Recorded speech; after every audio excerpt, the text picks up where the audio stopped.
The beginning of Matthew's Gospel is the best advertisement for Ancestry.com. Who can research their ancestry so many generations back? Not even Mormons can, but Matthew did. And Deacon deserves a gold medal for pronouncing all these obscure and exotic sounding names. But instead of talking about ancestry tonight, I would like to talk about a delivery room. Some of you who are blessed to be mothers have experienced delivery room from a very unique perspective. I, even though I'm not a biological father, but because you call me father, I had a chance to be in a delivery room once or twice.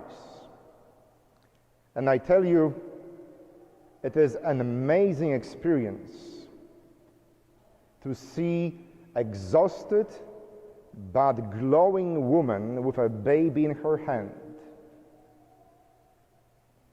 And as I think of my very limited exposure to delivery rooms, I think of that ancient delivery room in Bethlehem 2,000 years ago. I doubt any OBGYN doctor would allow all these beasts next to a mother and newborn baby, a cow, a donkey, all the sheep. Just imagine all the viruses and bacteria in that old ancient delivery room.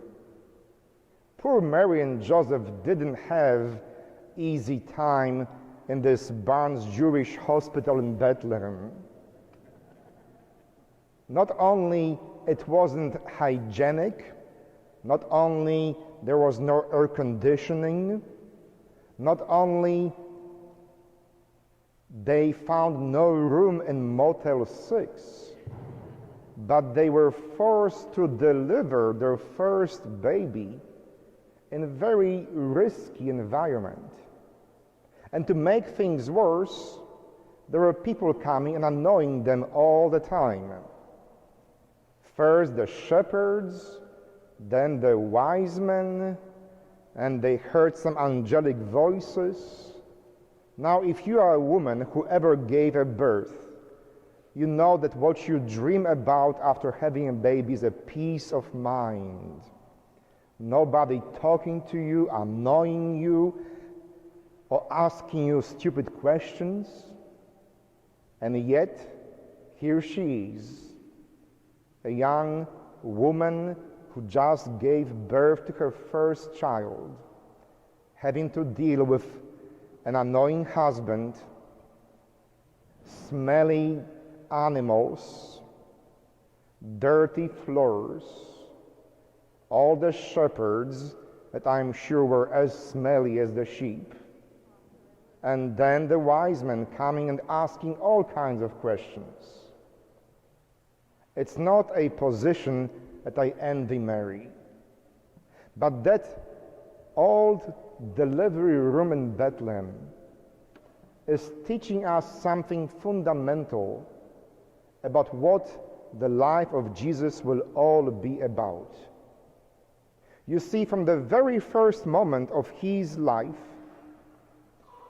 Jesus is about not being comfortable, not being rich, not being smart, but about making room for everyone.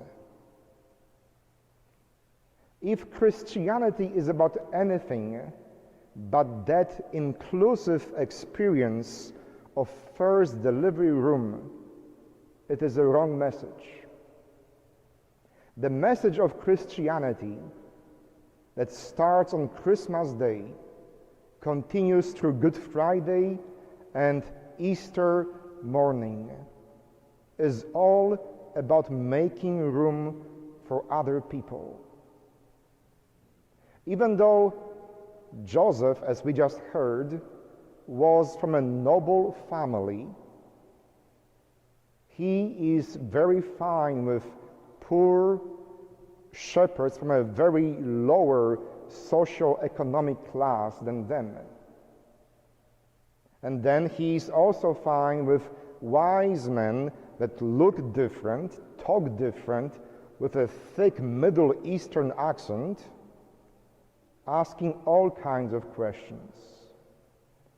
Joseph and Mary, having been excluded, go out of their way to make that original delivery room all about inclusion.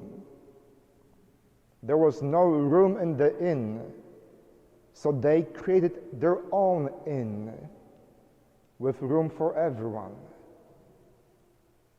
You see, this is the very heart of what it means to be Christian. God creates room for everyone in God's inn, for people who make less money than you and much, much more, for people who look like you and people who don't at all, for people who speak the same language and for people that you can't understand. God, from the moment of his incarnation, is the God of inclusion. And if you call yourself a Christian, I know most of you call yourself Catholics, but surprise, surprise, Catholics are Christians as well. So if you call yourself Christian and or Catholic, your vocation is to make room in the inn for people who are different than you. Make room in your family, in your home, in your country, in your church. Make your home, make your country, make your church like that first delivery room in Bethlehem. Amen.